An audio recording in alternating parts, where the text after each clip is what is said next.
വചനം തിരുവചനം മാനവരക്ഷാവചനം ഹൃദയങ്ങളെ ഒരുങ്ങിയിടുക വചനത്തെ എതിരേൽക്കാൻ.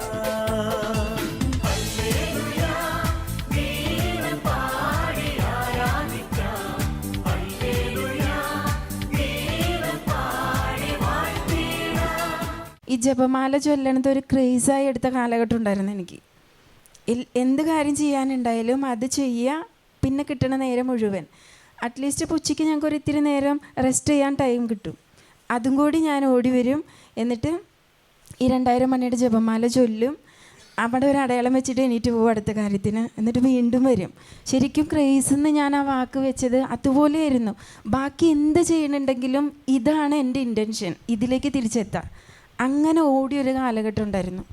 അങ്ങനെ ഓടിയ കാലഘട്ടത്ത് എനിക്കിപ്പോൾ നിങ്ങളോട് പ്രത്യേകം പറയാനുള്ളത്, മാതാവ് തന്ന വലിയ ഗിഫ്റ്റായിരുന്നു. ഒരുപാട് സഹനത്തിലൂടെ കൊണ്ടുപോയിട്ടുണ്ട്, ഒരുപാട് സഹനത്തിലൂടെ. ഞാൻ ഈ ജപമാല ചൊല്ലണ കാലം മുഴുവൻ 2 മാസം എനിക്ക് ചൊല്ലാൻ പറ്റുള്ളൂ. 1 വർഷം ചൊല്ലണമെന്ന് വിചാരിച്ചത്. പക്ഷേ ആ 2 മാസം ആയപ്പോഴേക്കും ഞാൻ ശരിക്കും വയ്യാതെയായി, ബെഡ് റിഡൺ ആയി എന്ന് പറയാം. അതുപോലെ വയ്യാതെയായി. പെട്ടെന്ന് പനി വന്നു, വെയിറ്റൊക്കെ കുറഞ്ഞു, അങ്ങനെയായിരുന്നു. അപ്പോൾ ഞാൻ പരിശുദ്ധ അമ്മയോട് ചോദിക്കാറുള്ളൊരു ചോദ്യം ഉണ്ടായിരുന്നു. ഞാൻ പ്രാർത്ഥിക്കുക മാത്രമല്ലേ ചെയ്തിട്ടുള്ളൂ, സത്യത്തിൽ അപ്പം അത് മാത്രമേ ചെയ്തിട്ടുള്ളൂ, വേറൊന്നും ചെയ്തിട്ടില്ല.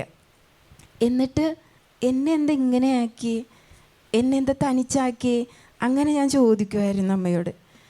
അപ്പോൾ അമ്മ എന്നെ ഓർമ്മപ്പെടുത്തി തന്ന ഒരു ഭാഗം, അത് ഞാൻ മുൻപ് എവിടെയോ വായിച്ചിട്ടുള്ളതാണ്. എൻ്റെ അറിവിൽ ഞാൻ ഇവിടെ മുൻപൊരു പ്രാവശ്യം അത് ഷെയർ ചെയ്തിട്ടുണ്ട്. ഒരു ചെറിയ ഒരു കഥയുടെ വായിച്ചേക്കണ ഒരു ഭാഗമാണ്. അതിലിങ്ങനെയാണ്, ഒരു യൂറോപ്യൻ നാട്ടിൽ നടന്നൊരു കാര്യമാണ്. ഒരു സ്ത്രീ തൻ്റെ മകന് വേണ്ടി പ്രാർത്ഥിക്കണം. ആ സ്ത്രീ വിധവയായ സ്ത്രീയാണ്, മകൻ മാത്രമേ ഉള്ളൂ, 19 വയസ്സുണ്ട് അവന്. അവന് ക്യാൻസറാണ്, അതായത് ബ്ലഡ് ക്യാൻസർ, അങ്ങനത്തെ നല്ല മാരകമായൊരു രോഗാവസ്ഥയില്ല. അപ്പോൾ ആ അമ്മ പ്രാർത്ഥിക്കുന്ന അമ്മയാണ്. എല്ലാ ജീവിതാനുഭവങ്ങളും അങ്ങനെ പ്രാർത്ഥിച്ച് നേരിടുന്ന ഒരു വ്യക്തി തന്നെ. പക്ഷെ മകൻ്റെ രോഗാവസ്ഥ വന്നപ്പോൾ ഭയങ്കരമായിട്ട് തളർന്നു പോയി. കാരണം വിധവയായ വ്യക്തിയാണ്, ആകെ ആശ്രയമുള്ളത് ഭൂമിയിൽ നമുക്ക് പ്രത്യക്ഷത്തിൽ നോക്കുമ്പോൾ ആശ്രയമുള്ള ഒരു വ്യക്തി മാതാവ് തന്നെയാണ്. അതുകൊണ്ട് ആ മകനോട് മാതാവിനോട് അത്രയും ഭക്തിയുള്ള സ്ത്രീയാണ്. പക്ഷെ മകൻ ആ രോഗം കൊടുത്തപ്പോൾ ശരിക്കും അത് തളർന്നു പോയി. എന്നാലും ആ സ്ത്രീ പ്രാർത്ഥിക്കുമായിരുന്നു, പിടിച്ചു നിൽക്കാനുള്ളൊരു വഴിയായിട്ട് പ്രാർത്ഥിക്കും. അങ്ങനെ പ്രാർത്ഥിക്കുമ്പോൾ ആ സ്ത്രീ ഇങ്ങനെ പ്രാർത്ഥനാ ഗ്രൂപ്പുകളിലൊക്കെ പോയപ്പോൾ അവർക്കെല്ലാം അറിയാം ഈ സ്ത്രീ ഇങ്ങനെ പ്രാർത്ഥിക്കുന്ന ആളാണെന്നും. ഇപ്പോൾ മകൻ ഇത്രയും ഒരു സീരിയസ് സ്റ്റേജിലാണ്, സിവിയർ സ്റ്റേജിലാണ്, എന്ന് വെച്ചാൽ അധികം സമയമില്ല മകന്. അങ്ങനെ ഡോക്ടേഴ്സ് എല്ലാം പറഞ്ഞൊരു ടൈമാണ്. അപ്പോൾ ഈ അമ്മേനെ കാണുമ്പോൾ എല്ലാ പ്രാർത്ഥനാ ഗ്രൂപ്പിലുള്ള എല്ലാവരും, പ്രത്യേകിച്ച് അമ്മമാർ, ആളുടെ ഫ്രണ്ട്സായിട്ടുള്ളവരൊക്കെ പറയണ ഒരു കാര്യമുണ്ട്, മകനെ വിട്ടു കൊടുക്കണം കേട്ടോ, മകനെ ഈശോയ്ക്ക് കൊടുക്കണം കേട്ടോ എന്ന്. അപ്പോൾ ഈ സ്ത്രീ ഒന്നും മിണ്ടില്ല, കണ്ണീർ നിന്ന് ഇങ്ങനെ ഒഴുകണുണ്ടാവും കണ്ണീര്, പക്ഷേ ഉത്തരവൊന്നും പറയില്ല.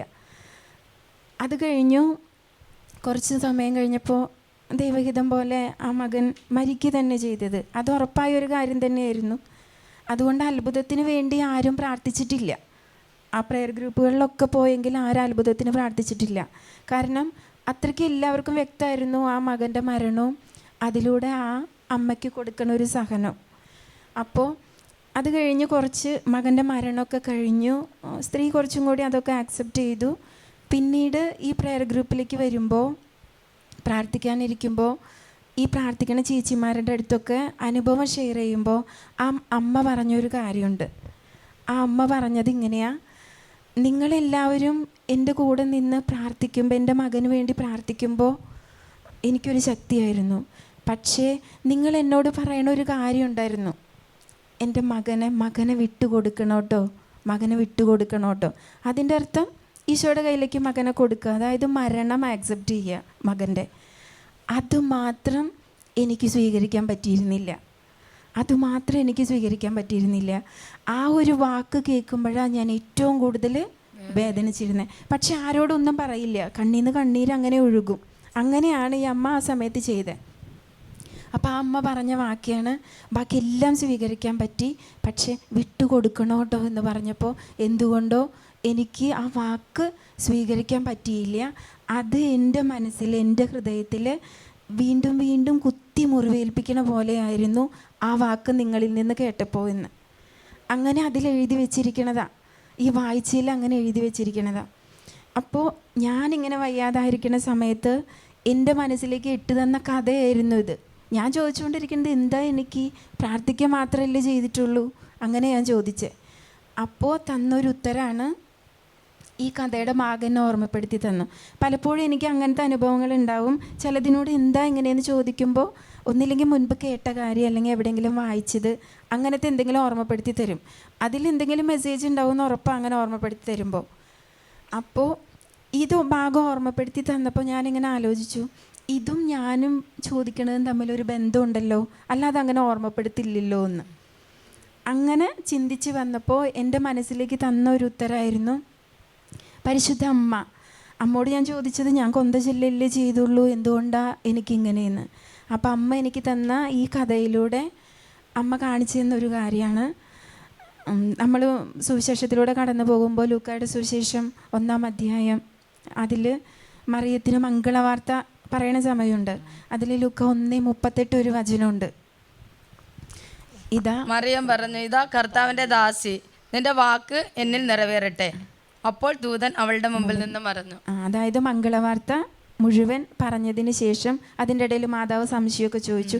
അതെല്ലാം കഴിഞ്ഞപ്പോൾ മാതാവ് പറഞ്ഞതാണ്, ഇതാ കർത്താവിൻ്റെ ദാസി. ഇതാ കർത്താവിൻ്റെ ദാസി എന്ന് മാതാവ് പറയണ മൊമെൻറ്റിൽ മാതാവിൻ്റെ മുൻപിൽ കാണിച്ചു കൊടുത്തതെല്ലാം സ്ക്രീനിലൂടെ കണ്ടു.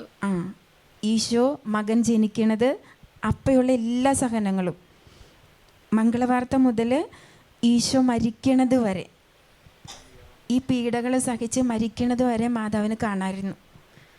അങ്ങനെയാണ് മാതാവ് ഇതാ കർത്താവിൻ്റെ ദാസി എന്ന് പറയണത്. അതെല്ലാം കണ്ടുകൊണ്ടിരുന്നപ്പോൾ ആ സമയത്ത് മാതാവ് ഇതാ കർത്താവിൻ്റെ ദാസി എന്ന് പറഞ്ഞ മൊമെൻറ്റിൽ പരിശുദ്ധാത്മാവിൻ്റെ ശക്തി അവളിൽ പ്രവർത്തിക്കാൻ തുടങ്ങി. അതിക്ക് മുൻപ് 1:37 വചനമുണ്ട്. മാലാഖ പറയുന്നുണ്ട്, പരിശുദ്ധാത്മാവ് ദൈവത്തിനൊന്നും അസാധ്യമല്ല. 1:37 1:35 പറയുന്നുണ്ട്, പരിശുദ്ധാത്മാവ് നിന്റെ മേൽ വരും, അത്യുന്നത ശക്തി നിന്റെ മേൽ ആവസിക്കും, ആകയാൽ ജനിക്കാൻ പോകുന്ന ശിശു പരിശുദ്ധൻ ദൈവപുത്രൻ എന്ന് വിളിക്കപ്പെടും. ഈ പരിശുദ്ധാത്മാവ് നിന്റെ മേൽ വരുമെന്ന് ദൂതൻ പറഞ്ഞത് പ്രത്യക്ഷത്തിൽ മാതാവ് അനുഭവിക്കുന്നത് ഇതാ കർത്താവിൻ്റെ ദാസി എന്നുള്ള വചനം പറയുമ്പോഴാണ്. കാരണം പരിശുദ്ധാത്മാവിൻ്റെ ഒരു പ്രത്യേകതയുണ്ട്. നമ്മൾ ജ്ഞാനത്തിൻ്റെ പുസ്തകത്തിൽ ജ്ഞാനം 6-7 അധ്യായങ്ങളിൽ വായിക്കുമ്പോൾ ഭൂതവും ഭാവിയും വെളിപ്പെടുത്തും എന്നൊക്കെ പറഞ്ഞ് ജ്ഞാനത്തെക്കുറിച്ച് കുറേ വിവരിച്ച് പറയണ ഭാഗമുണ്ട്. അതിൽ പരിശുദ്ധാത്മാവിൻ്റെ കൃപയാണ് ശരിക്കും നമുക്ക് ജ്ഞാനം, കാര്യങ്ങളെ അത് ആയിരിക്കുന്ന വിധത്തിൽ വിവേചിച്ചറിയാൻ, കണ്ടറിയാനുള്ളൊരു കൃപ. പരിശുദ്ധാത്മാവിൻ്റെ ഈ ജ്ഞാനം എന്നുള്ള കൃപ നമ്മളിലുണ്ടെങ്കിൽ നമുക്ക് ഭൂതവും ഭാവിയും ഒക്കെ കാണാൻ പറ്റും. ദൈവം അത് വെളിപ്പെടുത്തി തരും. ഇത് സത്യത്തിൽ മാതാവിൽ നടന്നത് 1:35 തിരുവചനത്തിൽ പരിശുദ്ധാത്മാവ് നിൻ്റെ മേൽ വരും എന്ന് പറഞ്ഞത്, 1:38 ഇതാ കർത്താവിൻ്റെ ദാസി എന്ന് പറയുമ്പോൾ അത് സത്യത്തിൽ അക്ഷരാർത്ഥത്തിൽ അവിടെ നടന്നു. ഭാവി എന്താണ് എന്ന് മാതാവ് അതിൽ കണ്ടു. മകൻ്റെ ജനനം, അതിനുശേഷം മകൻ അനുഭവിക്കുന്ന പീഡകൾ, അതിലൂടെ മനുഷ്യരക്ഷ, ഇതെല്ലാം മാതാവ് അതിലൂടെ കണ്ടിട്ടുണ്ടായിരുന്നു. അത് കണ്ട സമയത്ത് മാതാവ് ഇതാ കർത്താവിൻ്റെ ദാസി എന്ന് പറഞ്ഞതിനാൽ തന്നെ ലോകത്തിലേക്ക് ദൈവപുത്രന് കടന്നു വരുവാൻ ഒരവസരമായി. അപ്പോൾ മാതാവ് സ്ക്രീനിൽ മാത്രമേ കണ്ടിട്ടുണ്ടായിരുന്നുള്ളൂ ആ സഹനം, അല്ലേ? അതേ ഈക്വലായിരുന്നു ഈ കഥയിൽ അമ്മ പറഞ്ഞ വാക്ക്, മകനെ വിട്ടുകൊടുക്കണം ട്ടോ എന്ന് പറഞ്ഞത്. മകനെ വിട്ടുകൊടുക്കണം എന്ന് പറഞ്ഞാൽ മകൻ്റെ മരണം ഉറപ്പാണ്. അത് മുൻകൂട്ടി അറിയല്ലേ ഈ അമ്മ ചെയ്തത്. സാധാരണ ഒരു മനുഷ്യ സ്ത്രീയായ അമ്മയ്ക്ക് ആ ഒരു വാക്ക്, അത്രയും പ്രാർത്ഥിക്കണ അമ്മയാണ്, പക്ഷെ ആ വാക്ക് ഉൾക്കൊള്ളാൻ പറ്റിയില്ല. അതേസമയം പരിശുദ്ധാത്മാവിനാൽ നിറഞ്ഞ് ഇതാ കർത്താവിൻ്റെ ദാസി എന്ന തിരുവചനം 1:38 ലൂക്ക 1:38 മറിയം ഉച്ചരിക്കുമ്പോൾ ഇതേ സെയിം സംഭവമാണ്. ജനിക്കണേലും മുമ്പ് ജനിക്കാൻ പോകുന്ന മകൻ കടന്നു പോകുന്ന എല്ലാവരും കാണിച്ചു കൊടുത്തു. അപ്പോഴും ആ അമ്മ പതറിയില്ല. എന്നിട്ട് അമ്മ പറഞ്ഞ് ഇതാ കർത്താവിൻ്റെ ദാസി. അപ്പോൾ മാതാവ് ഏറ്റെടുത്തൊരു സഹനമുണ്ട്. മാതാവ് ഏറ്റെടുത്തൊരു സഹനം. ആ സഹനത്തിന് നമ്മളൊക്കെ സാധാരണ പറയുന്ന ഒരു പേരാണ് ആന്തരിക സഹനം. 2 രീതിയിൽ സഹനമുണ്ട്. ആന്തരിക സഹനമുണ്ട്, ബാഹ്യസഹനമുണ്ട്.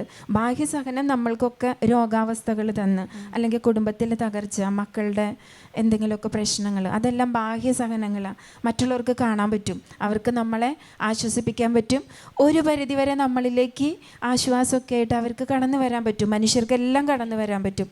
പക്ഷേ ഇതൊന്നും സാധിക്കാത്തൊരു സഹന ആന്തരിക സഹനം. മാതാവ് ഏറ്റെടുത്ത സഹനം ആന്തരിക സഹന. ഇതാണ് എനിക്ക് തന്ന ഉത്തരം. ജപമാല ചൊല്ലിയല്ലേ പ്രാർത്ഥിച്ചുള്ളൂ, എന്നിട്ട് എന്താ ഇങ്ങനെയെന്ന്. അപ്പം തന്ന സഹനം എന്താ? ആന്തരിക. വയ്യാതെയായി, ഹോസ്പിറ്റലൈസ്ഡായി, പക്ഷേ കുഴപ്പമില്ല, തിരിച്ചു വന്നു. പക്ഷേ എന്നാൽ പോലും എൻ്റെ കുറേ കാര്യങ്ങൾ ബ്ലോക്ക് ചെയ്യപ്പെട്ടു. പ്രാർത്ഥനയുടെ കുറേ മേഖലകൾ ബ്ലോക്ക് ചെയ്തു. കാരണം ഒരുപാട് പ്രാർത്ഥിക്കുമ്പോഴാണ് അങ്ങനെയൊക്കെ വയ്യാണ്ടാവണേ എന്നുള്ള ഒരു കൺസെപ്റ്റ് എല്ലാവരിലുണ്ട്. അപ്പോൾ എനിക്കതെല്ലാം, പിന്നെ ഞങ്ങൾക്ക് വ്രതങ്ങളുണ്ട്, ദാരിദ്ര്യ അനുസരണം, ബ്രഹ്മചര്യം. അപ്പോൾ അനുസരണ വ്രതത്തിൻ്റെ കീഴിൽ അധികാരികളാൽ പറയപ്പെടുന്നതെല്ലാം അവിടെ നിർത്തണം. അതാണ് അനുസരണ വ്രതം. അപ്പോൾ എനിക്ക് കുറേ ഈ ജപമാല പോലും ചൊല്ലണത് അന്ന് നിർത്തി. 2000 മണിയുടെ ജപമാല ഞാൻ നിർത്തി. അപ്പം ഞാൻ ഓക്കെയാണ്. പക്ഷേ എൻ്റെ ഉള്ളിൽ ഭയങ്കര സങ്കടമാണ്. ജപമാല ചൊല്ലി പ്രാർത്ഥിച്ചിട്ട് തിരിച്ചിപ്പോൾ ഞാൻ നിൽക്കുന്ന അവസ്ഥ, എനിക്ക് ജപമാല ചൊല്ലാനുള്ള അനുവാദം പോലും ഇല്ല. അപ്പോൾ തന്ന ഉത്തരമാണ് ആന്തരിക സഹനം. ആന്തരിക സഹനത്തിന് ബാഹ്യസഹനത്തെക്കാൾ ഇരട്ടി എഫക്റ്റാണ്. ആന്തരിക സഹനം ശരിക്കും സ്വീകരിച്ചുകൊണ്ട് ഒരു കാര്യം നിങ്ങൾ ചോദിച്ചോ, അപ്പോൾ അവിടെ നടന്നിട്ടുണ്ടാവും. ഈ ആന്തരിക സഹനത്തിലൂടെയാണ് പരിശുദ്ധ അമ്മ ലോകത്തിൻ്റെ മുഴുവൻ മധ്യസ്ഥയായി മാറിയത്. കാരണം മാതാവ് ഒരുപാട് അത്ഭുതം പ്രവർത്തിച്ചതൊന്നും നമുക്കറിയില്ലല്ലോ. ഒരൊറ്റ അത്ഭുത പ്രവർത്തനത്തിൻ്റെ സാന്നിധ്യത്തിലേ മാതാവുള്ളൂ. അത് ഈശോയുടെ ആദ്യത്തെ അത്ഭുത പ്രവർത്തനം, കാനായിലെ കല്യാണം. അതുപോലും സമയത്തിന് മുൻപ് ഈശോയെ കൊണ്ട് ചെയ്യിപ്പിക്കാൻ മാതാവിന് ലഭിച്ച വലിയൊരു കൃപയാണ് ഈ ആന്തരിക സഹനം. അതാണ് മാതാവിൻ്റെ എന്താ പറയുക, പരിശുദ്ധി എന്ന് പറയുന്നത്. ആന്തരിക സഹനത്തിൻ്റെ ഒരു കൃപയാണ്. അതുകൊണ്ടാണ് മാതാവ് തിളങ്ങണത്. അതുകൊണ്ടാണ് മാതാവിന് ഈ കിരീടം എല്ലാം കിട്ടിയത്. ആന്തരിക സഹനം ഒന്നുകൊണ്ട് മാത്രം. ശരിക്കും മാതാവിനെ കുറിച്ച് നമ്മൾ മനസ്സിലാക്കുമ്പോൾ, അല്ലെങ്കിൽ സുവിശേഷത്തിലൂടെയൊക്കെ കടന്നു പോകുമ്പോൾ, ഏതെങ്കിലും രോഗാവസ്ഥയിൽ മാതാവ് വന്നതായിട്ട് എവിടെയും കാണുന്നില്ലല്ലോ. മരണം പോലും അത്രയ്ക്കും സോഫ്റ്റായിരുന്നു അല്ലേ? നമ്മുടെ പോലും ഒരു മരണവേദന പോലെ അനുഭവിക്കാതെ നിത്യമായൊരു ഉറക്കം എന്നാ പറയാം മാതാവിൻ്റെ മരണത്തിന്. അത്രയ്ക്കും ബാഹ്യമായ ഒന്നും മാതാവിൽ നമ്മൾ കണ്ടിട്ടില്ല. പക്ഷെ ആന്തരിക സഹനത്തിൻ്റെ വിശുദ്ധിയില്ലേ, അതിനോട് അറ്റുരയ്ക്കാൻ ഈ ലോകത്ത് ഒന്നുമില്ല എന്ന് പരിശുദ്ധമ്മ തൻ്റെ ജീവിതത്തിലൂടെ നമുക്ക് കാണിച്ചു തന്നത്. കാരണം ഈ ഈശോയിനെ മാതാവ് ഹൃദയത്തിൽ സ്വീകരിക്കുന്ന നിമിഷം മുതൽ അപ്പം തുടങ്ങി, അതായത് മാതാവ് പ്രഗ്നൻ്റ് ആവണ മൊമെൻ്റ് തുടങ്ങി പിന്നെ കടന്നുപോയ വഴികൾ ഒരാളോടും പറയാൻ പറ്റാത്ത വേദനയാണ്. മാതാവിൻ്റെ സഹനത്തെ ശരിക്കും വിശേഷിപ്പിക്കുന്നത് എങ്ങനെയാണെന്നറിയോ? മനുഷ്യരിൽ വെച്ച് ഏറ്റവും സഹനം സ്വീകരിച്ചൊരു വ്യക്തി. ഒരു മനുഷ്യനും സ്വീകരിക്കില്ല അങ്ങനത്തെ ഒരു സഹനം. ആ സാഹചര്യത്തിൽ ആരും സ്വീകരിക്കില്ല. അങ്ങനത്തെ സഹനം സ്വീകരിച്ച മാതാവ് മുന്നോട്ട് പോയത് ഓരോ നിമിഷവും. പക്ഷേ ഇതിനൊക്കെ കൃപ മാതാവിലുണ്ടായിരുന്നത് പരിശുദ്ധാത്മാവിൻ്റെ ശക്തിയാണ്. ശരിക്കും മാതാവിൻ്റെ ജനന ചരിത്രമൊക്കെ നമ്മൾക്കറിയാം. അതിൽ പറയണത് ചെറുപ്പത്തിലെ തന്നെ ദൈവാലയത്തിൽ സമർപ്പിക്കപ്പെട്ട് അവിടെ വളർന്നത്, പരിശുദ്ധിയോടുകൂടി അമലോത്ഭവയായ ജനനം. അപ്പോൾ തന്നെ പരിശുദ്ധാത്മാവിൻ്റെ സാന്നിധ്യം ഉറപ്പാണ് അല്ലേ? പ്രത്യക്ഷത്തിൽ പരിശുദ്ധാത്മാവ് നിൻ്റെ മേൽ വരുമെന്ന് പറയുന്നത് ലൂക്കായുടെ സുവിശേഷം 1-35 കൂടി മാതാവിൻ്റെ ജനനം അമലോത്ഭവമാണ്. അങ്ങനെയാണെങ്കിൽ അന്നേ മാതാവ് പരിശുദ്ധാത്മാവിനാൽ നിറഞ്ഞ വ്യക്തിയാണ്. ഈ പരിശുദ്ധാത്മാവിനാൽ നിറഞ്ഞ വ്യക്തി ആയതുകൊണ്ട് മാത്രം ഈ ആന്തരിക സഹനം ഇങ്ങനെ സ്വീകരിക്കാൻ മാതാവിന് പറ്റിയത്.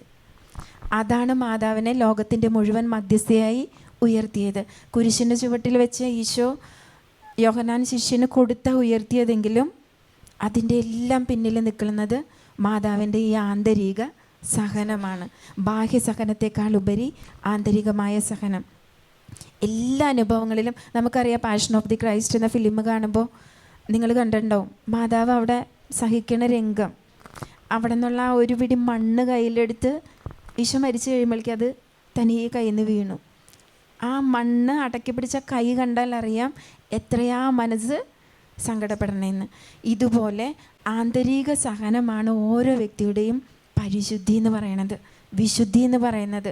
ആ സഹനത്തിൻ്റെ മുൻപിൽ ആർക്കൊന്നും ചെയ്യാൻ പറ്റില്ല. അതായത് ദൈവം പോലും മുട്ടുമടക്കും.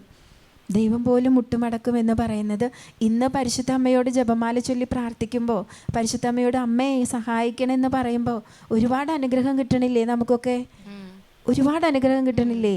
അതിൻ്റെയൊക്കെ വിലയാ മാതാവിൻ്റെ ആന്തരിക സഹനം. ഈ ആന്തരിക സഹനം ഈശോ അനുവദിച്ചതെല്ലാം, ദൈവപിതാവ് ഒരുക്കി വെച്ചത് മുഴുവൻ നിശബ്ദമായി ഏറ്റെടുത്തത് കൊണ്ട് മാതാവ് ചോദിക്കുന്ന ഒരു കാര്യത്തിന് മുൻപിൽ സ്വർഗം നിരസിക്കില്ല, ദൈവപിതാവിനെ നിരസിക്കാൻ പറ്റില്ല. അതുകൊണ്ടാണ് നമ്മൾ ചോദിക്കുമ്പോൾ തന്നെ നമുക്ക് അനുഗ്രഹമായിട്ട് കിട്ടണേ. ജപമാല ചൊല്ലാൻ നിയോഗം വയ്ക്കുമ്പോഴേക്കും നമ്മുടെ എല്ലാ ആവശ്യങ്ങളും ആഗ്രഹങ്ങളും നടന്നിട്ടുണ്ടാവും. അത്രയ്ക്ക് പവറാ മാതാവിൻ്റെ മാധ്യസ്ഥത്തിന്. കാരണം ആന്തരിക സഹനം, അതാണ് മാതാവിൻ്റെ വിശുദ്ധി. ലൂടെ റോസാമിസ്റ്റൊക്കെ മാതാവ് പ്രത്യക്ഷപ്പെട്ട് പറയണേലും പ്രത്യേകിച്ച് പറയണത് ഈ 3 റോസാപ്പൂക്കൾ, അതിൽ പ്രാർത്ഥന, പ്രായശ്ചിത്തം, പരിഹാരം, അത് തന്നെ മാതാവ് പറയണത്. അതായത് പരിഹാരത്തിലൂടെ മാത്രമേ നമുക്ക് രക്ഷപ്പെടുത്താൻ പറ്റുള്ളൂ, ആരെയും രക്ഷിക്കാൻ പറ്റുള്ളൂ എന്ന്. ഇത് പറയുമ്പോൾ പ്രായശ്ചിത്തവും പരിഹാരവും തമ്മിൽ വ്യത്യാസമുണ്ട്. പ്രായശ്ചിത്തം അപ്പം നമ്മൾ കുമ്പസാരം കഴിയുമ്പോൾ വൈദികൻ കൽപ്പിച്ച് തരുന്നൊരു പ്രായശ്ചിത്തം, സ്വർഗസ്ഥനായ പിതാവ് അല്ലെങ്കിൽ അങ്ങനെ 7 പ്രാവശ്യം 5 പ്രാവശ്യം, അതൊക്കെ ചെറിയതായിട്ട് നമ്മൾ ചെയ്യണത് ആ പ്രായശ്ചിത്തത്തിൽ വരാം. പക്ഷെ പരിഹാരം എന്ന് പറഞ്ഞാൽ ഈശോയുടെ കുരിശുമരണം പരിഹാരമാണ് അല്ലേ? മാതാവിൻ്റെ ജീവിതം മുഴുവൻ ഒരു പരിഹാരമായിരുന്നു. എന്തിനാ? പറുദീസായിൽ നഷ്ടപ്പെട്ട ദൈവിക ജീവൻ മനുഷ്യ മക്കൾക്ക് തിരിച്ചു കൊടുക്കാൻ വേണ്ടി ഈശോയുടെ രക്ഷാകർമ്മത്തിൽ മാതാവും പങ്കുകൊണ്ടു. മാതാവിൻ്റെ പരിഹാരമായിരുന്നു ജീവിതം. അതായിരുന്നു മാതാവിൻ്റെ ആന്തരിക സഹനം മുഴുവനും.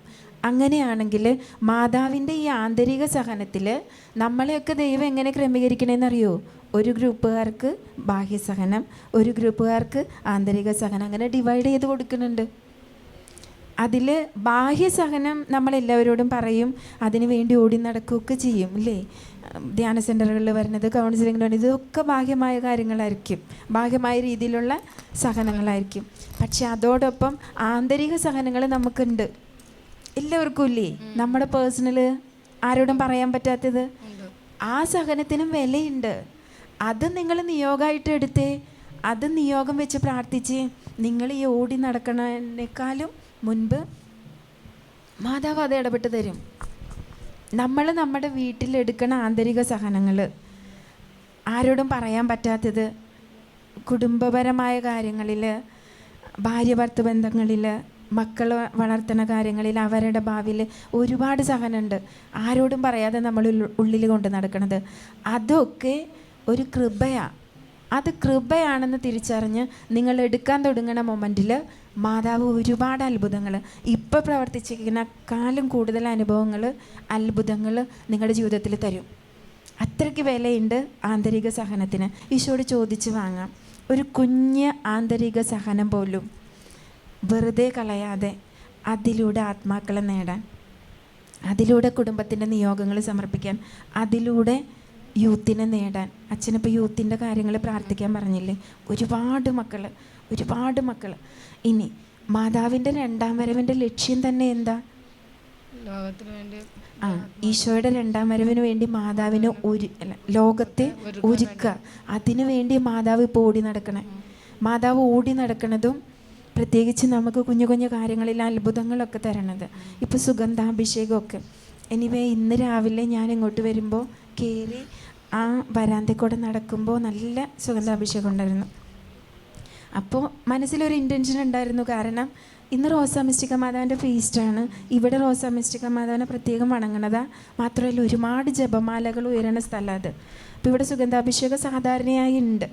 എനിക്ക് കഴിഞ്ഞ ബുധനാഴ്ച ഞാനിവിടെ വന്നപ്പോഴും ഇന്നും എനിക്കത് ഫീൽ ചെയ്തായിരുന്നു ഈ സുഗന്ധാഭിഷേകം. ഞാനിങ്ങനെ കേട്ടിട്ടുണ്ട് സുഗന്ധാഭിഷേകം ഉണ്ടാവുമെന്നൊക്കെ, പക്ഷേ ഫീൽ ചെയ്യണത് ആദ്യമായിട്ട് മാതാവിൻ്റെ ദിവസം തന്നെ ഫീൽ ചെയ്തപ്പോൾ എനിക്കത് ഒത്തിരി അനുഭവമായിരുന്നു. കാരണം മാതാവ് അപ്പോൾ ഒരു കാര്യം കൂടി ഓർമ്മിപ്പിച്ചു. ഞാനിങ്ങനെ ഓടി നടക്കണതേ എൻ്റെ മക്കളെയൊക്കെ ഒരുമിച്ച് കൂട്ടാനാണ്. നിങ്ങൾക്കിത് തരണത് എന്തിനാണെന്നറിയോ? എൻ്റെ കൂടെ അതിൽ സഹകരിക്കാൻ. മനസ്സിൽ മാതാവ് തന്ന ചിന്തയാതാ. ഈ തരണതെല്ലാം, ഈ അത്ഭുതങ്ങൾ, അടയാളങ്ങളെല്ലാം എൻ്റെ കൂടെ അതിൽ സഹകരിക്കാനാണ്. ഇപ്പം അതുപോലെ മാതാവ് ഓടി നടക്കുന്നുണ്ട്. എവിടെയായാലും പ്രത്യക്ഷപ്പെടൽ, രക്തക്കണ്ണീരൊഴുക്കൽ, ഇതെല്ലാം രണ്ടാം വരവിന് വേണ്ടി ഒരുക്കാനാണ്. കാരണം മാതാവിനറിയാം ദൈവപിതാവിൻ്റെ അല്ലെങ്കിൽ ഈശോയുടെയൊക്കെ മുൻപിൽ നമ്മളിപ്പോൾ നിന്ന് കഴിഞ്ഞാൽ നിൽക്കാനുള്ള മീൻസ് അത്രയും അടുത്ത് വരാൻ കൂടി പറ്റില്ല ഈ ലോകത്തിന്. അതുപോലെയാണ് ലോകത്തിൻ്റെ തിന്മ. അതുകൊണ്ട് മാതാവ് ഈശോയുടെ വരവിനെ നീട്ടണേൻ്റെ ഇടയ്ക്ക് മാക്സിമം ഓടി നടക്കുക. വന്നിരുന്ന് പ്രാർത്ഥിക്കുന്നവർക്കൊക്കെ അവരുടെ യോഗ്യത നോക്കാതെ അടയാളങ്ങളും അത്ഭുതങ്ങളും കൊടുക്കുക. എന്തിനാണെന്നറിയോ? മാതാവിനോട് സഹകരിക്കാൻ, യൂത്തിനെ നേടാൻ, ലോകത്തെ മുഴുവൻ നേടാൻ. അങ്ങനെ ഒരു വലിയ ഉത്തരവാദിത്വം അമ്മയിൽ നിന്ന് അനുഗ്രഹം സ്വീകരിക്കണം, അമ്മയുടെ സുഗന്ധാഭിഷേകം സ്വീകരിക്കണം, അമ്മയോട് പ്രാർത്ഥിക്കുന്ന നമുക്കുണ്ട്. അത് പ്രത്യേകം മാതാവ് ഓർമ്മപ്പെടുത്തി തന്നതാണ്. അത് കഴിഞ്ഞ് അവിടെ ഈശോനെ വെച്ചതിനോടത്ത് ഞങ്ങൾ കുറച്ചു നേരം പോയിരുന്ന് പ്രാർത്ഥിച്ചപ്പോഴും വീണ്ടും അതേ അനുഭവം തന്നെ. അപ്പം മാതാവ് ശരിക്കും അടയാളമായിട്ട് തന്നതാ. ഇത് തരണത് കൊണ്ട് മാതാവ് നമ്മളിൽ നിന്ന് പ്രതീക്ഷിക്കണമെന്നുണ്ട്. അതുപോലെ പാപ പരിഹാരത്തിനായിട്ട് പ്രാർത്ഥിക്കുക, പരിഹാരം ചെയ്ത് പ്രാർത്ഥിക്കുക. പ്രായശ്ചിത്തം സാധാരണ ചെറിയ കാര്യങ്ങളാണ്. പരിഹാരം എന്ന് പറയുന്നത് പുലർച്ചെ 3 മണിക്ക് എണീക്കണത്, കുരിശിൻ്റെ വഴി ചെല്ലണത്, അങ്ങനെ ഉപവാസം എടുക്കണത്, അങ്ങനത്തെ വലിയ കാര്യങ്ങളിലേക്കാണ് മാതാവ് നമ്മളെ വിളിക്കുന്നത്, പരിഹാരം ചെയ്ത് പ്രാർത്ഥിക്കാനായിട്ട്. ഇന്നേ ദിനത്തെ പ്രത്യേക സന്ദേശമായിട്ട് മാതാവിൻ്റെ മനസ്സിലേക്ക് തന്നതാണ്. മാതാവിൻ്റെ കൂടെ നമ്മൾ കൂടണം, ആന്തരിക സഹനം വിലയായി എടുത്ത് മാതാവിന് കൊടുത്ത് പകരം ഈ മക്കളെ നേടണം. ആന്തരിക സഹനം പോലും കളയാതെ നേടിയെടുക്കണം, ബാഹ്യസഹനത്തെക്കാൾ ഉപരി. രണ്ടാമത്, എല്ലാ അനുഗ്രഹങ്ങളും അഭിഷേകവും സുഗന്ധാഭിഷേകവും ഒക്കെ സ്വീകരിക്കുമ്പോൾ ഒരുപാട് മക്കളെ മാതാവിലേക്ക് കൊടുക്കണം. അതിനു വേണ്ടി അടയാളങ്ങൾ തരണത്, അതിനു വേണ്ടി അനുഗ്രഹങ്ങൾ തന്ന് നമ്മളെ ചേർത്ത് പിടിക്കണത് എന്ന് ഇത് പ്രത്യേകം ഈ മാതാവിൻ്റെ ദിനത്തിൽ പറയാനായിട്ട് പ്രചോദനം വന്നതുകൊണ്ട് പറയാം. ഇനി മാതാവിൻ്റെ ചില ഗുണങ്ങൾ ഞാൻ അങ്ങനെ ചിന്തിക്കുമ്പോൾ എൻ്റെ മനസ്സിലേക്ക് വന്നതാ. എനിക്കിഷ്ടപ്പെട്ട ഒരു വചനഭാഗമാണ്. മാതാവ് ഈശോനെ കാണാതെ അന്വേഷിക്കുന്നുണ്ട്. അങ്ങനെ അന്വേഷിച്ചിട്ട് ദേവാലയത്തിൽ കണ്ടെത്തും. അപ്പം മാതാവ് ചോദിക്കണ ഭാഗമുണ്ട്. അതിൽ മാതാവ് പറയുന്നത് ഇങ്ങനെ: നിന്റെ പിതാവും ഞാനും അന്വേഷിച്ച് വിഷമിക്കാനാ. അത് 2-ാം അധ്യായത്തിൽ തന്നെയുണ്ട്, ലൂക്കായുടെ സുവിശേഷം 2-ാം അധ്യായം, ബാലനായ യേശു ദേവാലയത്തിൽ നിന്നുള്ള ആ ഭാഗത്ത്. അവിടെ എനിക്ക് ഏറ്റവും ഇഷ്ടപ്പെട്ടത് എന്താണെന്നറിയോ? നമ്മൾ പറയുകയാണെങ്കിൽ എന്താ പറയുക? ഞാനും നിൻ്റെ പിതാവും അന്വേഷിച്ച് നടക്കായിരുന്നു, അങ്ങനെയല്ലേ ഓട്ടോമാറ്റിക് പറയാ. ഞാൻ എന്നുള്ളത് നമ്മളിൽ വരും, സാധാരണ മനുഷ്യരിലുള്ളതാ. പക്ഷെ മാതാവ് പറഞ്ഞത് നോക്കി, നിൻ്റെ പിതാവും ഞാനും. അത് നമ്മുടെ ജീവിതത്തിന് ആവശ്യമാണ്. ഞാൻ എന്നുള്ളത് മാറ്റി മറ്റുള്ളവർക്ക് പരിഗണന നൽകുക. അത് മാതാവിൻ്റെ ജീവിതത്തിൽ ഉണ്ടായിരുന്നു എന്നുള്ളതിൻ്റെ ഒന്നാമത്തെ അടയാളം ഈ വചനം. യൗസേപ്പിതാവിന് മുൻഗണന കൊടുത്തു. അപ്പോൾ കുടുംബജീവിതങ്ങൾ സക്സസ് ആയി പോകണമെങ്കിൽ അവിടെ മുൻഗണന കൊടുക്കേണ്ടത് കുടുംബത്തിലെ നാഥന്മാർക്കാണ്. അതിലുപരി ഞാൻ എന്നുള്ളത് മാറ്റണം. അതായിരുന്നു മാതാവിൻ്റെ എളിമ ഉള്ളത് കൊണ്ടാണ് പിശാച് പോലും മാതാവിൻ്റെ മുൻപിൽ മുട്ടുകുത്തിയത്. അപ്പം നമ്മുടെ മുൻപിൽ ഈ തിന്മകളൊക്കെ മുത്തുമടക്കണമെങ്കിലേ ഈ എളിമ എന്ന് പറയുന്ന പുണ്യം വേണം. ഞാൻ എന്നുള്ളത് മാറണം. ഈ ഞാൻ എന്നുള്ളത് ഞാൻ മാറ്റുമ്പോൾ എൻ്റെ വീട്ടിലെ ബാക്കി എല്ലാവർക്കും ഞാൻ പരിഗണന, സ്നേഹം കൊടുക്കും, അവർക്ക് സ്ഥാനം കൊടുക്കും. അതാണ് ഫിലിപ്പിയുടെ ലേഖനം 2:4 ഓരോരുത്തരും മറ്റുള്ളവരെക്കാൾ ശ്രേഷ്ഠരായി, മറ്റുള്ളവരെ താല്പര്യങ്ങൾ അത് പറഞ്ഞിട്ട് പറയുന്നുണ്ട്, തങ്ങളെക്കാൾ ശ്രേഷ്ഠരായി മറ്റുള്ളവരെ പരിഗണിക്കണം. അതാ മാതാവ് ചെയ്തത്. ഔസേപിതാവിന് സ്ഥാനം കൊടുത്തു. രണ്ടാമത് എലീശമ്മയുടെ ഭവനത്തിലേക്ക് ചെല്ലണം. ആ സമയത്ത് മാതാവ് പ്രഗ്നൻ്റാന്ന് അറിഞ്ഞിട്ടേ ഉള്ളൂ. പ്രഗ്നൻ്റ് ആവണ സമയത്ത് എന്താ ബുദ്ധിമുട്ട് അല്ലേ? ഫുൾ ബെഡ് റെസ്റ്റിൻ്റെ സമയമാണ്. അപ്പം മാതാവ് പോയത് 6 മാസം പ്രായമായതാ ഇളയമ്മ. അതുകൊണ്ട് അവിടേക്ക് പോയി. അപ്പോഴും മാതാവ് പരിഗണന കൊടുത്തു. അപ്പോൾ സ്ഥാനം, മറ്റുള്ളവർക്ക് പരിഗണന കൊടുക്കാൻ, സ്നേഹിക്കാൻ, ഇതൊക്കെ കുടുംബജീവിതത്തിൽ ഉണ്ടെങ്കിലേ സക്സസ് ആവുള്ളൂ. ജപമാല ചൊല്ലി പ്രാർത്ഥിക്കുമ്പോൾ ഇതൊക്കെ ചോദിച്ച് വാങ്ങണോട്ടാ. അതൊക്കെ അമ്മ തരും. അമ്മയുടെ എല്ലാ ഗുണങ്ങളും തരും. അതിൽ ഇവിടെ ഇരിക്കുന്നത് ഭൂരിഭാഗം അമ്മമാരായതുകൊണ്ടും അപ്പച്ചന്മാരുണ്ട്. ഞാൻ പറയാം, പരസ്പരം മറ്റുള്ളവർക്ക് സ്ഥാനം കൊടുക്കാൻ, അവരെ പരിഗണിക്കാൻ, റെസ്പെക്റ്റ് കൊടുക്കാൻ, അത് കുടുംബജീവിതത്തിൽ ചെയ്ത കുടുംബജീവിതം സക്സസ് ആവും. പ്രാർത്ഥിക്കുന്ന മക്കൾക്ക് ഇതൊക്കെ അമ്മ തരും. നമ്മളെല്ലാത്തിനും ജപമാലയ്ക്ക് നിയോഗം വെച്ച് പ്രാർത്ഥിക്കണില്ലേ? നമ്മുടെ പേഴ്സണൽ വിശുദ്ധീകരണത്തിന് നമ്മൾ പ്രാർത്ഥിക്കണം. ഈ ഗുണങ്ങളൊക്കെ നമ്മളിൽ ഉണ്ടാവാൻ പ്രാർത്ഥിക്കണം. പകുതി കുടുംബജീവിതം സക്സസ് ആവും അങ്ങനെ ആ കാര്യം ചെയ്യുമ്പോൾ. പിന്നെ മാതാവിൻ്റെ ഒരു ഇത് വിശ്വാസം. ഇനി മാതാവിന് വിശ്വാസം ഉണ്ടായിരുന്നു എന്ന് പറയുന്നത് വചനത്തിൽ എലിസബത്ത് മാതാവിനെ കുറിച്ച് പറയുന്നുണ്ട്. എലിസബത്തിൻ്റെ മാതാവിനെ സ്തുതിക്കുന്ന ഭാഗമല്ലേ, അതിൻ്റെ ലാസ്റ്റ് ഭാഗത്തിൽ പറയുന്നുണ്ട്, കർത്താവ് അരുൾ ചെയ്ത കാര്യങ്ങൾ നിറവേറുമെന്ന് വിശ്വസിച്ചവൾ ഭാഗ്യവതി. വിശ്വസിച്ചവൾ. അപ്പം മാതാവിൻ്റെ വിശ്വാസത്തെ പ്രകീർത്തിക്കുന്നത് ആരാ? എലിസബത്ത് അമ്മ. അതായത് നമ്മുടെ വിശ്വാസത്തെ മറ്റുള്ളവർക്ക് അനുഭവിക്കാൻ പറ്റണം, അവർക്ക് കാണാൻ പറ്റണം. എനിക്ക് വിശ്വാസം ഉണ്ട് എന്ന് ഞാൻ പറഞ്ഞാൽ പോരാ. ജപമാല പ്രാർത്ഥന ഒരുപാട് ചൊല്ലി ഒരുപാട് സമയം പ്രാർത്ഥിക്കാൻ ഇരുന്നാൽ പോരാ. എൻ്റെ ജീവിതാനുഭവങ്ങൾ പ്രതികൂലമാവുമ്പോഴും ഞാൻ പതറാതെ നിൽക്കണത് എൻ്റെ കൂടെയുള്ളവർക്ക് അറിയാൻ പറ്റണം. അതാ എൻ്റെ വിശ്വാസത്തിൻ്റെ സാക്ഷ്യം. അതാണ് നമുക്ക് വേണ്ടത്. വിശ്വാസം എന്ന് പറയുന്നത് വായ കൊണ്ട് പറയണതല്ല, പ്രവൃത്തിയിലെ വിശ്വാസം. അത് പ്രതികൂല സാഹചര്യത്തിലാണ് സാക്ഷിയാവുള്ളൂ, അനുകൂല സാഹചര്യത്തിൽ സാക്ഷിയല്ല. ഞാൻ എത്ര പ്രാർത്ഥിച്ചിട്ടും എൻ്റെ കാര്യത്തിൽ ഒരു തീരുമാനം തമ്പുരാൻ്റെ ഭാഗത്ത് നിന്നില്ലാതെ വരുമ്പോൾ എനിക്ക് വിശ്വസിച്ച് ഞാൻ ആയിരുന്ന പോലെ ആയിരിക്കാൻ സാധിക്കുന്നുണ്ടോ? ഉണ്ടെങ്കിൽ എൻ്റെ വിശ്വാസം സാക്ഷിയാണ്. എലിസബത്ത് മാതാവിനെ പ്രകീർത്തിച്ച പോലെ നമ്മുടെ കൂടെയുള്ളവരും നമ്മളോട് പറയും, അല്ലെങ്കിൽ മറ്റുള്ളവരോട് പറയും, അപാര വിശ്വാസാട്ടാ, എന്ത് വന്നാലും കുലുങ്ങില്ല എന്ന്. മാതാവിലുണ്ടായിരുന്ന ഒരു ഗുണവിശ്വാസം. പ്രാർത്ഥിക്കുന്നത് മാത്രമല്ല വിശ്വാസം, അത് പ്രവൃത്തിയിൽ വരണതാ. പ്രത്യേകിച്ച് പ്രതികൂല സാഹചര്യത്തിൽ തമ്പുരാനെ കാത്തിരിക്കാനുള്ളൊരു കഴിവില്ലേ, അതൊരു വലിയ കൃപയാണ്. അത് വിശ്വാസത്തിൻ്റെ വലിയ സാക്ഷിയാണ്. ഇന്ന് പലവർക്കും ഇല്ലാത്തത് അതാ. കാരണം കൗൺസിലിങ്ങിന് ഒരു പ്രാവശ്യം വന്ന് രണ്ടാമത്തെ പ്രാവശ്യം വരുമ്പോൾ അതൊന്നും നടന്നില്ലല്ലോ എന്ന് പറയും. അപ്പം എന്താ വിശ്വാസം?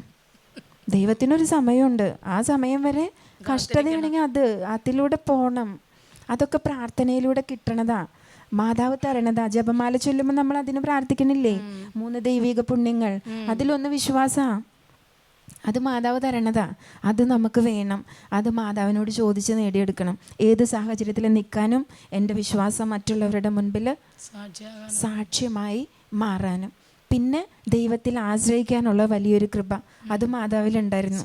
വിശ്വാസം ഉണ്ടെങ്കിൽ അതിൻ്റെ ഒപ്പം എന്തുണ്ടാവും? ആശ്രയം ഉണ്ടാവും.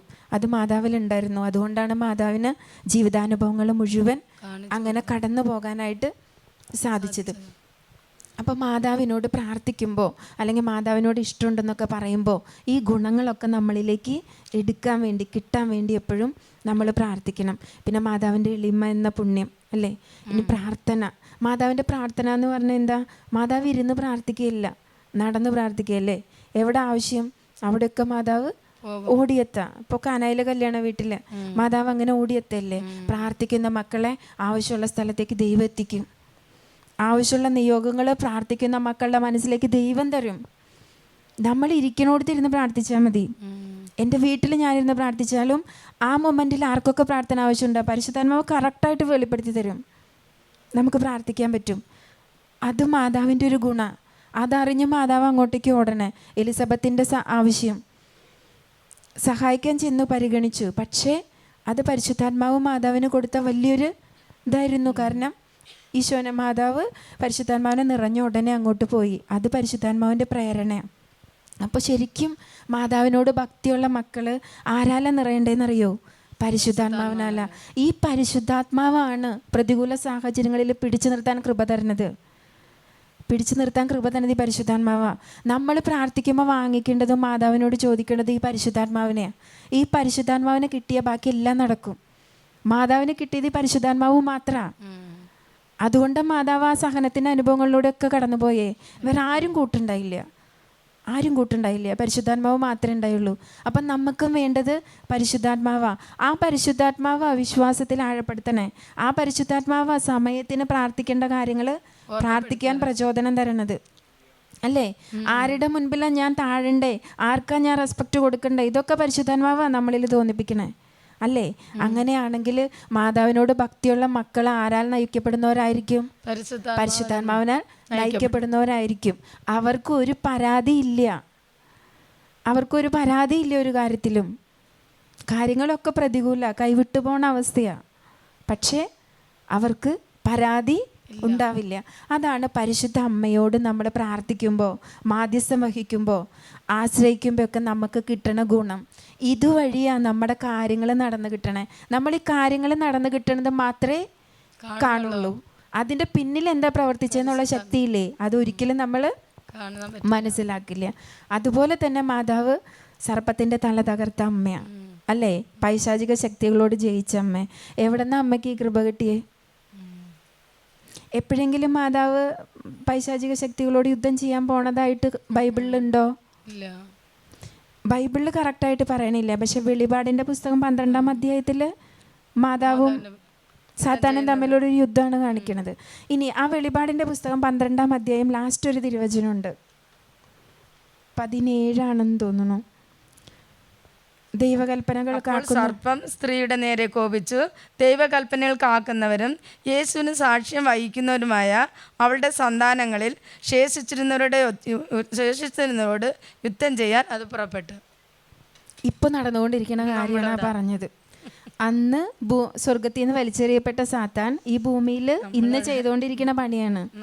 ഒരു പ്രാവശ്യം കൂടി ആ വചനം ഒന്ന് വായിച്ചേ. അപ്പോൾ സർപ്പം സ്ത്രീയുടെ നേരെ കോപിച്ച് ദൈവകൽപ്പനകൾ കാക്കുന്നവരും യേശുവിന് സാക്ഷ്യം വഹിക്കുന്നവരുമായ അവളുടെ സന്താനങ്ങളിൽ ശേഷിച്ചിരുന്നവരോട് യുദ്ധം ചെയ്യാൻ അത് പുറപ്പെട്ടു. നമ്മളല്ലേ ഈ ആൾക്കാര്?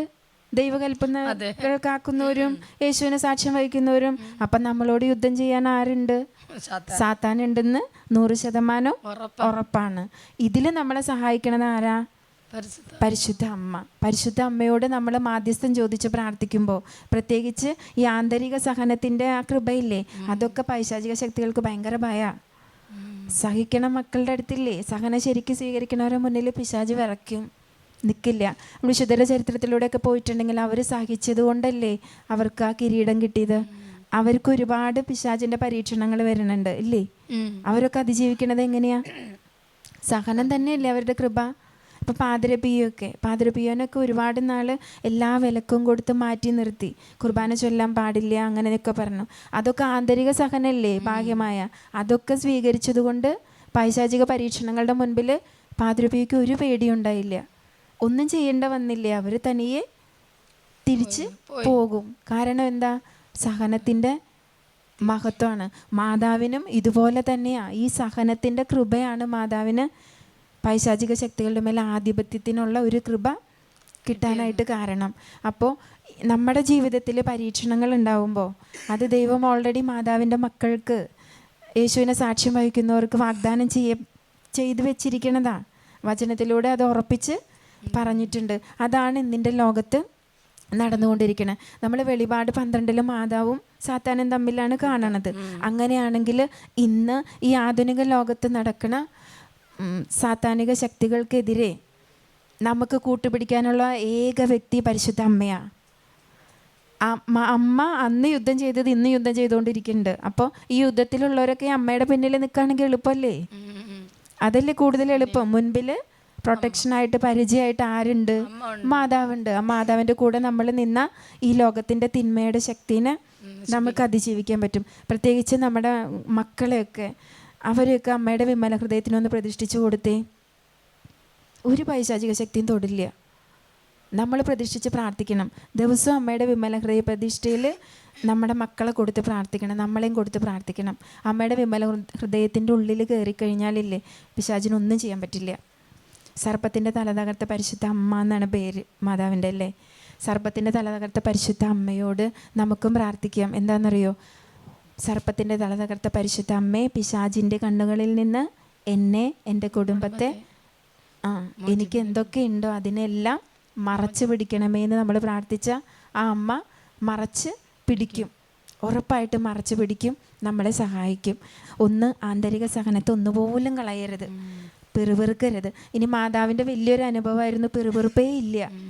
ആ ഇതാ കർത്താവിൻ്റെ ദാസി എന്ന് പറഞ്ഞ് ദേവസ്വപിതാവിൻ്റെ കൂടെ ചേർന്ന നിമിഷം മുതൽ അമ്മ എന്തോരം സഹിച്ചല്ലേ.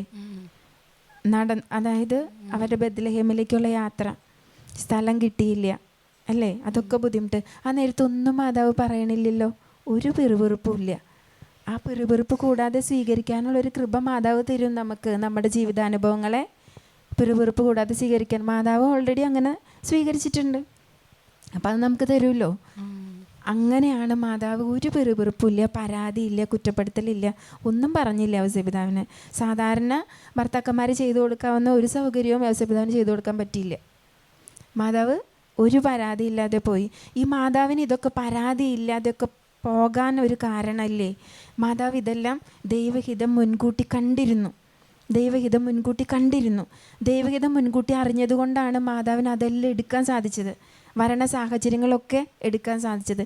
ഇതുപോലെ നമ്മളും നമ്മുടെ ജീവിതത്തിൽ, നമ്മുടെ ഭാവി, നമ്മുടെ മക്കൾ, നമ്മുടെ കുടുംബത്തിൻ്റെ പോക്ക്, അതിനൊക്കെ കുറിച്ച് ദൈവത്തിനൊരു ഹിതമുണ്ട്.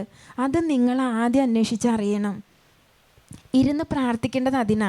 നിങ്ങളെക്കുറിച്ച്, നിങ്ങളുടെ കുടുംബത്തെക്കുറിച്ച്, നിങ്ങളുടെ മക്കളെക്കുറിച്ച്, നിങ്ങളിപ്പോൾ കടന്നു പോകുന്ന രോഗാവസ്ഥ, സാമ്പത്തിക കടബാധ്യത, ഇതിലൊക്കെ ദൈവത്തിന് എന്താ പദ്ധതി? ദൈവത്തിൻ്റെ പദ്ധതി എന്താണെന്ന് നിങ്ങൾ അന്വേഷിച്ചറിയണം. നിങ്ങൾ അങ്ങനെ അന്വേഷിച്ചറിഞ്ഞാൽ പിന്നെ നിങ്ങൾക്ക് പരാതി ഉണ്ടാവില്ല കടന്നു പോകുന്ന അനുഭവങ്ങളെക്കുറിച്ചോർത്ത്. കാരണം അതിലും വലുത് ദൈവം ഒരുക്കി വെച്ചേക്കുന്നത് നമ്മൾക്ക് മനസ്സിലായി, നമ്മളത് കണ്ടു.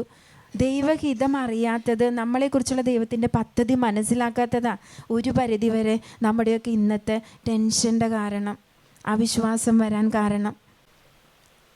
എന്തൊരു വേഗം ടെൻഷൻ വരെ എല്ലാവർക്കും, എന്താവും എന്ന് അല്ലേ. രോഗം വന്നാൽ മതി, അപ്പോഴൊക്കെ എന്താവും. പക്ഷെ അതിനെക്കുറിച്ച് ദൈവത്തിനൊരു പദ്ധതി ഉണ്ട്. അത് ലാസറിൻ്റെ കാര്യത്തിൽ അത്ഭുതം പ്രവർത്തിക്കാൻ എല്ലാവരും പറയുമ്പോൾ പറയണില്ലേ, അവിടെ പറയുന്നുണ്ട് ഒരു ഭാഗം. എന്താ ഇത്? ദൈവത്തിൻ്റെ മഹത്വം വെളിപ്പെടാൻ. നമ്മുടെ ജീവിതത്തിലെ എല്ലാ അനുഭവങ്ങളും റോമ 8:28 തിരുവചനത്തിൻ്റെ അഭിഷേകത്തിൽ നന്മയാക്കി മാറ്റുന്നല്ലേ പറഞ്ഞേക്കണേ. അപ്പോൾ പ്രതികൂല സാഹചര്യം വരുമ്പോൾ എന്തുകൊണ്ടാണ് നമ്മൾ ടെൻഷൻ അടിച്ചു പോണേ? വചനത്തിൽ വിശ്വസിക്കണില്ല. രണ്ടാമത് നന്മയാക്കി മാറ്റും എന്നുള്ളൊരു പ്രതീക്ഷയില്ലേ? വേറെ ദൈവഹിതമൊന്നും അറിഞ്ഞില്ലെങ്കിലും എല്ലാം നന്മയാക്കി മാറ്റുന്നൊരു വചനം ഉണ്ടല്ലോ. അതിൻ്റെ ബലത്തിൽ അങ്ങനെ പോസിറ്റീവായി കണ്ടാൽ ഇത്ര ടെൻഷൻ അടിക്കുമോ? ഇല്ല, ടെൻഷൻ അടിക്കില്ല. അപ്പം മാതാവിൽ ആശ്രയിക്കുമ്പോൾ വലിയ കൃപയാണത്. സഹനങ്ങളെ ശരിക്കും സ്വീകരിക്കാൻ, ദൈവഹിതം തിരിച്ചറിഞ്ഞ് നമ്മുടെ കുടുംബങ്ങളെ മുന്നോട്ട് കൊണ്ടുപോകാൻ, നമ്മളായിരിക്കുന്ന സാഹചര്യങ്ങളൊക്കെ മുൻപോട്ട് കൊണ്ടുപോകാൻ, ഈ ഉള്ള കൃപയ്ക്കൊക്കെ വേണ്ടി മാതാവിൻ്റെ തിരുനാൾ ദിനത്തിൽ പ്രത്യേകം നമ്മൾ പ്രാർത്ഥിക്കണം. അങ്ങനെ പ്രാർത്ഥിക്കുമ്പോൾ അമ്മ നമുക്ക് അനുഗ്രഹമായിട്ട് തരും. അച്ഛൻ നമ്മളോട് പറഞ്ഞ 5 നിയോഗം വയ്ക്കാൻ. പരിശുദ്ധാത്മാവിനെ എന്തായാലും തരണമെന്ന് വെക്കണം. പരിശുദ്ധാത്മാവിനെ കിട്ടിയ പരിശുദ്ധ അമ്മയുടെ പോലെ ജീവിതം മുഴുവൻ എൻജോയ് ചെയ്ത് നടക്കാൻ പറ്റും.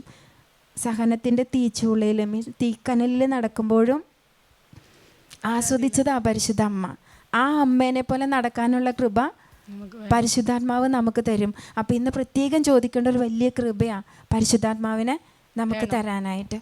പരിശുദ്ധ അമ്മയുടെ മാധ്യസ്ഥം ചോദിച്ച് നമുക്കൊന്ന് പ്രാർത്ഥിക്കാം. നമ്മൾ കേട്ട കാര്യങ്ങളൊക്കെ ബോധ്യതലത്തിൽ വരുത്തി ജീവിതാനുഭവങ്ങളിൽ അതൊക്കെ അനുഭവിക്കാൻ, അതിലൂടെ ഈശോയെ ഒരുപാട് മഹത്വപ്പെടുത്താനുള്ള വലിയ കൃപ പരിശുദ്ധ അമ്മയിൽ നിന്ന് ചോദിച്ചു വാങ്ങാൻ, അമ്മയിൽ നിന്ന് ലഭിക്കാൻ ആഗ്രഹിച്ചുകൊണ്ട് നന്മ നിറഞ്ഞ മറിയമേ സ്വസ്തി, കർത്താവ് അങ്ങയോടുകൂടെ സ്ത്രീകളിൽ അങ്ങ് അനുഗ്രഹിക്കപ്പെട്ടവളാകുന്നു, അങ്ങയുടെ ഉദരത്തിൻ ഫലമായി ഈശോ അനുഗ്രഹിക്കപ്പെട്ടവനാകുന്നു.